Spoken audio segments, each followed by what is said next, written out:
right. Wow, there is a glare there, YouTube. But you know what? It's only going to be temporary because I am about to move. But as the title suggests, let's see here. Yeah, we'll get right out of here. I haven't even put the car in drive yet. I wanted to make sure everything was safe before I began. So we are in drive now, and we are moving. There we go. But anyway, as the title suggests, we're going to talk a little bit about Nikolas Cruz today. Now, for those of you who are not familiar with that name, that is the person who is now indicted, or who is being charged, I guess, with 17 counts of murder for the Valentine's Day shooting. I was not going to revisit the issue of gun control and things like that, but I read an article today that made me want to go ahead and to revisit it. Because I was talking before about, if you looked at my past videos, especially the freedom versus safety video, you know that I was talking a lot about enforcing laws we already have in place. And in the wake of the Valentine's Day shooting, you know, people are all, the gun debate is back, and it happens anytime there is a shooting. And there's so much to be said on that, but I'm gonna leave that part alone. I really don't want to get into the debate so much as to use Nikolas Cruz as proof that what I said in my freedom versus safety was dead on. Now, the reason I'm bringing it up right now is because I just minutes ago read an article. Now, I am going to make a disclaimer here. Some of what was said in the article was said by an anonymous source. And I do not like anonymous sources. You know, they wish to remain anonymous for whatever reason. Well, that automatically, in my opinion, try to get the glare out of the way a little bit there, that automatically, in my opinion, harms their credibility when they remain anonymous. So it's hard to verify, but some of this can easily be verified. And anyway, so we're gonna talk a little bit about Nikolas Cruz, all right? And here's one of the things. In a previous video, I claimed that he purchased his weapon illegally. And I was going to come back and say, well, the reports are actually saying that he purchased the weapon legally. And so I was going to correct myself. However, upon reading this new information,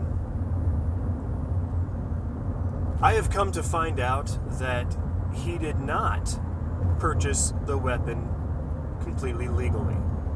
What happened is the system failed because of what I was talking about before. People not reporting what they should have reported. And so he was not denied a weapon he should have been denied. Now we're going to start at the age of 10 for him. He was 19 years old and is 19 years old still at the time of the shooting. At the age of 10, he was diagnosed with ADHD and was placed on the autism spectrum. Now that varies. I did not find out where on the autism spectrum he was placed. You know, there's functional autism, and there's autism that needs more attention. And I'm trying to be a little sensitive here, because talking about the autism spectrum is a sensitive topic to some, and can get them can trigger them. And so I'm trying to be a little sensitive. Normally I don't care if people are triggered, but this is one of those areas that I realize, hey, this is when we're talking about mental health issues, it can be a sensitive subject for some, and indeed I do want to maintain some sensitivity there. So if I say something insensitive today, that is not on purpose. All right, and we're going to move quickly past this, but he was placed on the autism spectrum. Again, I don't know where on the autism spectrum, so that may not have disqualified him from being able to buy a weapon, because again, there are varying degrees of the autism spectrum, and so we'll leave it at that. But that should have at the very least, raised some red flags. We get into his later years, and he was the police. Now these are some of the verifiable things. I'm going to try to. I'll mention the unverified things, but I want to impress upon you the verifiable things first. In his teenage years, the police were called, and they responded to his house. They came to his house because he had Snapchat stuff of him cutting both of his arms. So now then when they got there, the police were told that this was in response to a breakup with his girlfriend, and the lighting should get better once I take this curve here. So there's a little bit of a glare there now, I know, but the lighting should get better here in just a second. But the police were told that this was due to a breakup with his girlfriend. Now, that, again, should have raised some more red flags in this area. Wow, that light is pretty much right where I don't want it to be. I wonder if I take this, put it across there. There we go. And the light's perfectly still in the wrong spot, but it's better. But anyway, that again should have raised some red flags. The police were then called because he got in a fight, and I'm not exactly sure who it is. There was a name given, but he got into a fight at home. It was a domestic dispute where he was punching walls, breaking holes in walls, yelling, and got into a fight with someone, his aunt's boyfriend or aunt's his adopted cousin, something along those lines. And the police were called to break it up. That right there should have immediately disqualified him from getting a weapon, barring anything else. That right there should have been reported and kept him from getting a weapon. That was a domestic problem, a domestic issue that was reported to the police that should have barred him from getting a weapon. Now, we get into some unverifiable things that family has reported. The biggest one is he evidently punched his adopted mom while she was driving, knocking 3 of her teeth loose. As far as I know, this was not reported to the police. This should have been reported to the police. And again, that would have disqualified him from getting a weapon, a domestic abuse. Another time, and I don't know where along the timeline this is, he came up, and again, this is another unverifiable, but another time he came up to his mom. He was dressed in camo. He had an airsoft rifle, and for those of you who don't know what that is, it is kind of like a BB gun. But he had an airsoft rifle, and he pointed it at his mom, his adopted mom, and I'm going to clean up the language a little bit, but he said, "Get on your knees, I'm going to take your life." Now that's what he said to her, according to family and friends. Now evidently later he came back, laughed about it, and said he was just joking. That's disturbing. That is very disturbing. If one of my young kids, and I'm sorry about the lighting there, there's not much I can do about it right now. I might be able to turn this in such a way, you know what, let's move this over here. There we go. And we'll move it over slightly. Yeah, there we go, that'll work. But if one of my young daughters said something like that, I would immediately explain to them, and there's still a glare. I can't win today with this glare. I would immediately say to them, or I would immediately set them down, and I would tell them why this was not okay. Because my daughters are young enough, they might have heard that somewhere, and they would just think it's funny. A teenager, however, knows better. Or let me rephrase that. A normal, functioning teenager knows better. But we got to remember, he was on the autism spectrum. He might not have known better. So I am not going to judge him for that, because he may not have known better. However, that again points to the fact that he should have been denied the ability to buy a weapon. He had these issues going on that said no, he should not have been able to get a weapon. Now, there's one more thing that I hesitate to mention, because it is, again, hearsay, cannot be verified. But I'm going to go ahead and mention it, but I'm not going to take this as fact. I'm going to take it as opinion, and I will explain why.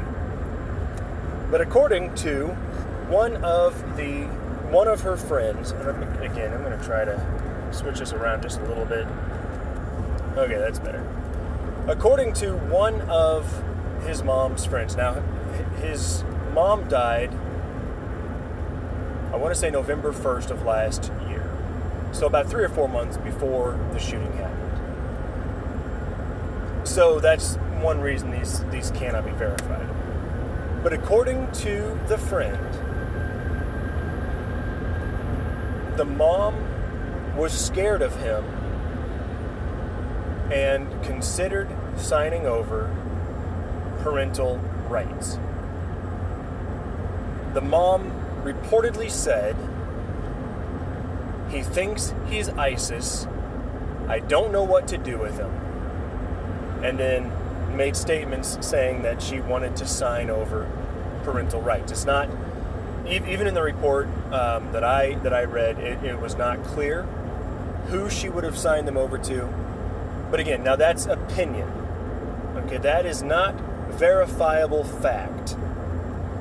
But I think the fact that the neighbors had this opinion still speaks to his mental condition. That they believed that his mom was scared still speaks to his mental condition, and just adds to things. But if we throw out all the unverifiables and we only go with the fact that he was diagnosed to be on the autism spectrum, the fact that the police had to come to his house because he was cutting himself, and the fact that the police had to come to his house because of a domestic disturbance, those things, well, that last thing alone, but those things together for sure should have meant that he should not have been able to buy a weapon. And so again, we come to the whole gun control debate, and I'm not going to get into it in deep because I just want to say, if you watch my freedom versus safety video, I think that you'll see I came up with a what I consider to be a pretty good bipartisan solution. And so I think that this really speaks to what I said in that video. It really does. If what I had said, what I put forth in the video, I'll just do a quick recap for those of you who are too lazy to go watch another video. Basically, I said we need 100% mandatory reporting from police stations. Right now, from police stations to the FBI database, we only have somewhere in the neighborhood of, I believe it was 70% reporting. We need 100% reporting so that people who should not have these weapons are not able to get them. And then we need to have a system in place where those who have mental issues are put on a second list where they are unable to buy a weapon without a doctor's saying it's okay, and they need to be on that list for a certain amount of time and then taken off that list. And again, what I said in my last video is that I'm not just blowing smoke here, because I myself would be on that second list, because I've gone to the doctor for depression, anxiety, post-traumatic stress disorder, so I would be on that list. So I'm not just blowing smoke, pointing at other people. I'm saying this is something I think would help. And so anyway, I brought up Nikolas Cruz not to point fingers at anybody, but to say that I really believe that had we had 100% reporting and people actually, looking at things and taking care of things, that the shooting would not have happened. He would have been denied access to that gun. So again, I kind of retract my earlier statement where I said that he had bought the weapon illegally, because he technically bought it legally, but the system failed. He should not have been able to buy that weapon. And so again, to reiterate, the current gun control laws, I believe, are okay. And they would stop a lot of this. The problem is they are not being enforced. You know, some of the things that people are crying out for, we've already got in place. Domestic abuse offenders are not allowed to buy weapons. They aren't, for life. That's just the way it is. But they still do because of failures in the system. It's the system we need to revamp, not the laws. Other people with mental illnesses, certain mental illnesses, anybody who has been admitted to a mental health facility against their will is not allowed to buy a gun. That's just the way it is. But again, some people are getting them because the system is failing. And so yeah, we don't need more laws. We need the laws enforced that we have right now. Anyway, I'm not going to beat a dead horse. I've already been talking for about 20 minutes. And so I'm going to go ahead and get off here. But that's just what I wanted to say. And thank you for watching. If you've got comments, go ahead, comment below. If you've got something to say about it, feel free. We need an open and honest dialogue here about all this that's going on. So feel free to comment. Feel free to like, dislike this video. Whatever you feel the need to do, go ahead. And we need an open and honest dialogue about this. We don't need bipartisan agendas. We need to look at the issue, figure out the issue, and then come up with a solution. Anyway, that's all I've got to say for that. So I'm going to go ahead and sign off here. But don't forget to like, comment, and subscribe. And as always, I'm Sapper Woody, and it's been fun.